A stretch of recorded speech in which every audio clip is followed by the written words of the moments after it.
Oduru was brought up. I want to, because Madam Speaker, there is no amount of attack that will stop me from presenting my report. No amount of attack. And I want to assure every colleague here, no amount of attack will stop me from presenting my report.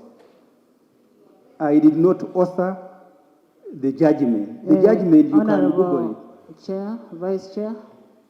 Madam Speaker, we respect the views of Honorable Ssemujju Nganda in his decision, and his colleagues try to disagree with the majority decision of the committee presented in the report of budget today. He has just highlighted one of the points where he says he disagrees with this committee, although we didn't capture it, that he's not agreeing with the passing of this budget because he's not interested in the debt being paid. Can he present, because this matter was not presented before the Committee of Budget, for us to accept or reject? What is his opinion in processing this budget? Madam Speaker, the processing this budget had been at the chair. It didn't arise at any one point that he was disagreeing with the payment of debt obligations. As a member of this House and a member of that committee, and as a law-abiding citizen of Uganda, what's your opinion on the payment of this debt? Honorable Remigio, all of us here would disagree with the payment. But what we are saying, let it be brought in a proper language. Proper language. Because this money is taxpayers' money. It is taxpayers' money.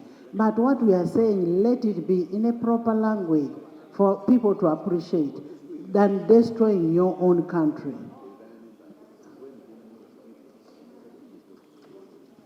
Madam Speaker, I want to ask my chair to allow me to discuss the things that happen in the committee. You're going to be embarrassed if I discuss them. So can I continue?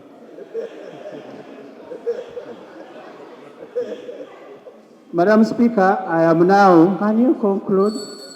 I am is being wasted. I am on page 12. Because this Parliament must understand that when you pass 27 trillion to pay debt, who are you paying?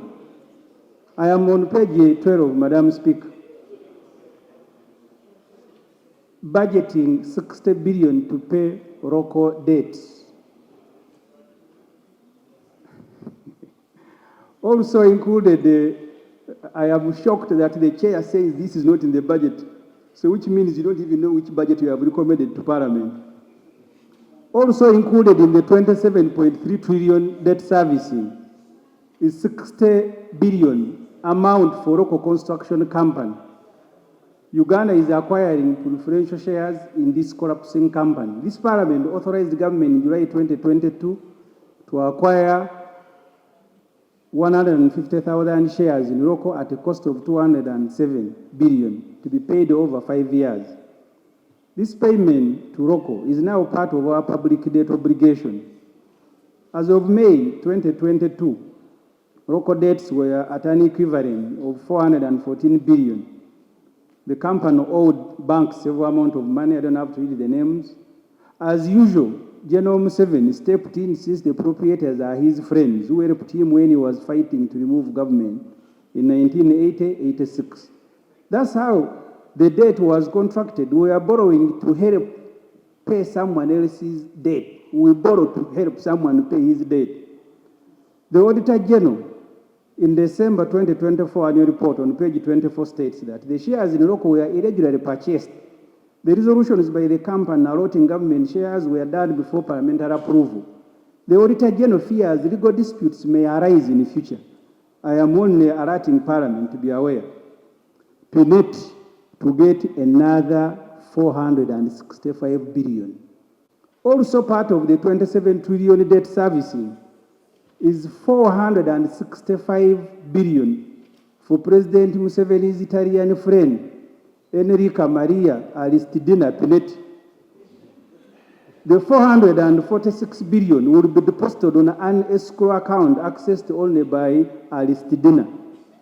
Remember, Pineti has just been given 298 billion in a supplementary request schedule number 3, passed about 2 months ago. So far, we have given Pineti 774.469 billion. We are now adding another 465 billion in this budget. This will bring total amount given to Pineti for Luoa to 1.239 trillion. Whatever this woman did too, or for our president, only Allah knows. The table below gives you a history of how we have been paying Pineti since April 2021.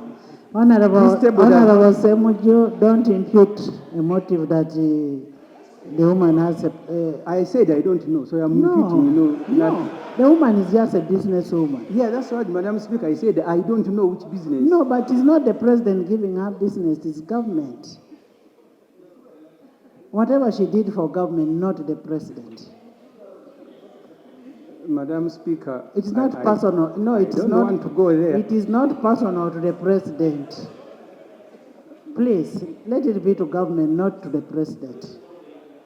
It can be changed, as you have said, but the report has... It is not personal. Madam Speaker, I have provided a schedule. Honorable Ssemujju, yes. It is not personal to His Excellency the President. No, the reason is because she went to the President. That's she where... went with that's you? Where... Did she go with you? I am going to show you photographs. Wait.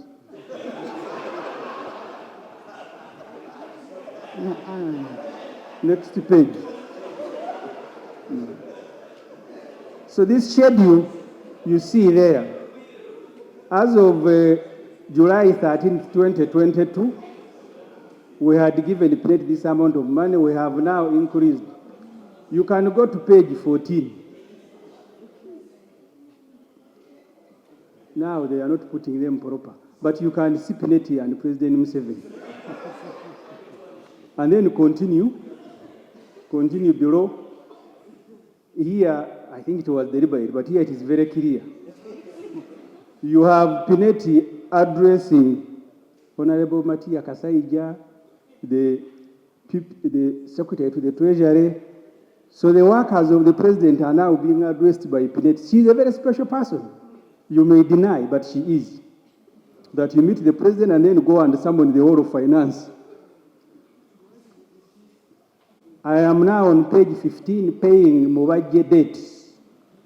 Also in the budget, there is 14 billion to help Mufti Ramadan Mubaje repay his debt.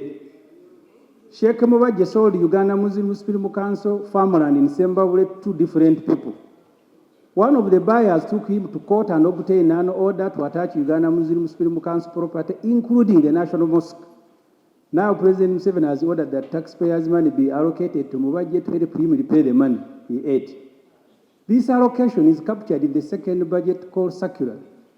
Like President Museveni, Mubaje changed the Uganda Muslim Supreme Council constitution to remain in office when he clocked 70, bird of the same feather. Page 16.